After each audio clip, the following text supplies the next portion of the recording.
நாம ரொம்ப படிச்சிருக்கோம் அப்படிங்கிறதுக்கான அடையாளம் என்ன அப்படின்னு நீங்க நினைக்கிறீங்க?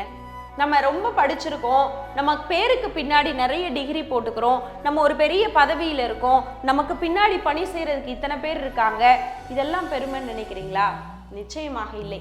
நம்ம ரொம்ப நல்லா படிச்சுட்டு ஆனா படிச்சதுக்கு சம்பந்தமே இல்லாம யாரையும் மதிக்காம ரொம்ப அகங்காரமா யாரை பத்தி வேணாலும் என்ன வேணாலும் பேசலாங்கிற திமிரோடு யாராவது ஒருத்தர் முன்னாடி இருக்கும்போது நல்லா சிரிச்சு சிரிச்சு பேசிட்டு அவங்க போனதுக்கு அப்புறம் அவங்கள பத்தி வெறும் புறம் பேசுவதையே பழக்கமாக வைத்து கொண்டு ஒரு நல்ல ஒரு இடத்திலே அமர்ந்து கொண்டு எல்லார பத்தியும் தவறாக பேசுகிற ஒரு மனிதர் ரொம்ப நல்லா படிச்சிருந்தாலும் அவரை படிச்சவர் அப்படின்னு நம்ம சொல்லிடுறோமா?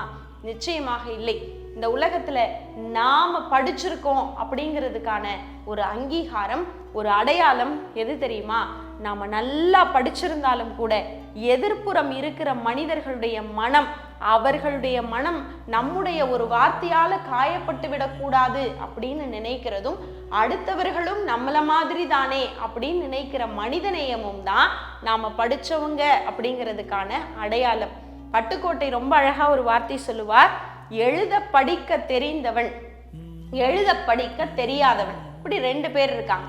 எழுத படிக்க தெரியாதவன் உழுது உழைத்து சோறு போடுகிறான், எழுத படிக்க தெரிந்தவன் ஏதேதோ பேசி நாட்டை கூறு போடுகிறான்.